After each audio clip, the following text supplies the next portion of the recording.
ഒരിക്കൽ നാരദനും പർവ്വതമുനിയും അംബരീഷ മഹാരാജാവിന്റെ കൊട്ടാരത്തിലെത്തി. അംബരീഷ രാജാവും മകൾ ശ്രീമതിയും ചേർന്ന് അവരെ സ്വീകരിച്ചു. അതിസുന്ദരിയാണ് ശ്രീമതി. ശ്രീമതിയെ കണ്ടപ്പോൾ മുനിമാർക്കു രണ്ടുപേർക്കും ഒരുപോലെ ആഗ്രഹമായി. ആ രാജകുമാരിയെ വിവാഹം കഴിക്കണം. പക്ഷേ അവർ തങ്ങളുടെ ആഗ്രഹം പരസ്പരം പറഞ്ഞില്ല. അവസരം കിട്ടിയപ്പോൾ നാരദർ രാജാവിനോട് പറഞ്ഞു, രാജാവേ, അങ്ങയുടെ മകളെ എനിക്ക് വിവാഹം ചെയ്തു തരാമോ? ആലോചിക്കട്ടെ എന്ന് രാജാവ് പറഞ്ഞു. ഇതിനിടയിൽ പർവ്വതമുനിയും രാജാവിനോട് സ്വകാര്യമായി പറഞ്ഞു, അങ്ങയുടെ മകളെ എനിക്ക് വിവാഹം ചെയ്തു തരാമോ? രാജാവ് ധർമ്മസങ്കടത്തിലായി. ഒരു മകളല്ലേയുള്ളൂ, എങ്ങനെ രണ്ടുപേർക്കു വിവാഹം ചെയ്തു കൊടുക്കും? രാജാവ് പറഞ്ഞു, നിങ്ങൾക്കു രണ്ടുപേർക്കും എന്റെ മകളെ വിവാഹം കഴിക്കണമെന്ന് ആഗ്രഹം. അതുകൊണ്ട് ഞാനൊരു സ്വയംവരവേദിയൊരുക്കാം. ശ്രീമതി ഇഷ്ടമുള്ള ഒരാൾക്കു മംഗല്യമാലയിടട്ടെ. മുനിമാർ രണ്ടുപേരും സമ്മതിച്ചു. അങ്ങനെ സ്വയംവരത്തിനുള്ള ദിവസവും നിശ്ചയിച്ചു. നാരദർ നേരെ പോയത് വൈകുണ്ഠത്തിലേക്കായിരുന്നു. ഭഗവാനെ കണ്ട് തന്റെ ആഗ്രഹം അറിയിച്ചു. ഞാനെന്തു ചെയ്യണം നാരദരെ? ഭഗവാൻ ചോദിച്ചു. ഞാനൊരു സൂത്രം പറയാം, അത് ചെയ്തു തന്നാൽ മതി. നാരദർ പറഞ്ഞു.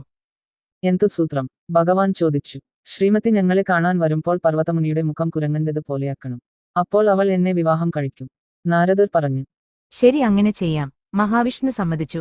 നാരദർ പോയി കുറച്ചു കഴിഞ്ഞ് പർവ്വതമുനിയുമെത്തി. അദ്ദേഹവും തന്റെ ആഗ്രഹം ഭഗവാനോട് പറഞ്ഞു. ശ്രീമതി ഞങ്ങളെ കാണാൻ വരുമ്പോൾ നാരദരുടെ മുഖം കുരങ്ങന്റേത് പോലെയാക്കണം.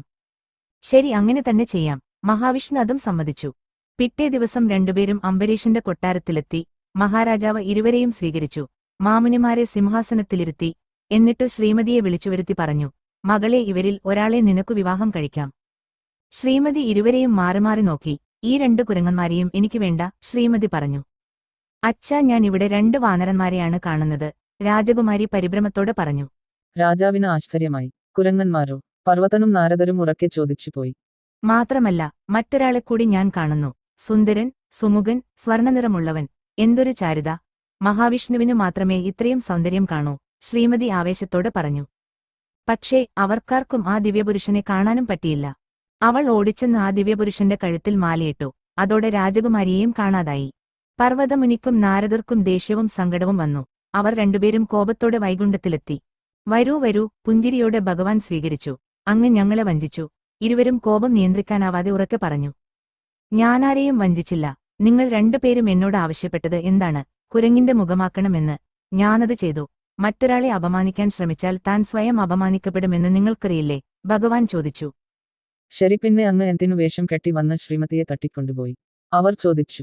ഞാനെന്തു ചെയ്യാനാ മുനിമാരെ? ചെറുപ്പം മുതലേ ശ്രീമതിയുടെ പ്രാർത്ഥന എന്നോടുകൂടി കഴിയണമെന്നാണ്. അവളുടെ ആഗ്രഹവും ഞാൻ സാധിച്ചു കൊടുക്കണ്ടേ? മഹാവിഷ്ണു ചോദിച്ചു. മുനിമാർക്കു വല്ലാതെ ദേഷ്യം വന്നു. അവർ പറഞ്ഞു, അങ്ങ് ഞങ്ങളെ പറ്റിച്ചുവല്ലോ. അതിനാൽ അങ്ങ് ദശരഥന്റെ പുത്രനായി രാമനെന്ന പേരിൽ ഭൂമിയിൽ ജനിക്കും. ശ്രീമതി ജനകന്റെ മകളായി വളരും. അങ്ങ് അവളെ വിവാഹം കഴിക്കും. ഒരിക്കൽ ഒരു രാക്ഷസൻ ശ്രീമതിയെ അപഹരിച്ചു കൊണ്ടുപോകും. അങ്ങ് ഇപ്പോൾ ചെയ്തതുപോലെ തന്നെ. അന്നേരം ഞങ്ങൾ അനുഭവിച്ച ദുഃഖം അങ്ങും അനുഭവിക്കും. ശാപം കേട്ടപ്പോൾ പുഞ്ചിരിയോടെ ഭഗവാൻ അരുളി. ശരി, നിങ്ങളുടെ ശാപം അനുഗ്രഹമായി ഞാൻ എടുക്കുന്നു. എല്ലാം അങ്ങനെ തന്നെ സംഭവിക്കട്ടെ. അങ്ങനെയാണ് മഹാവിഷ്ണു ദശരഥന്റെ മകനായി ശ്രീരാമൻ എന്ന പേരിൽ ഭൂമിയിൽ ജനിക്കാനിടയായത്.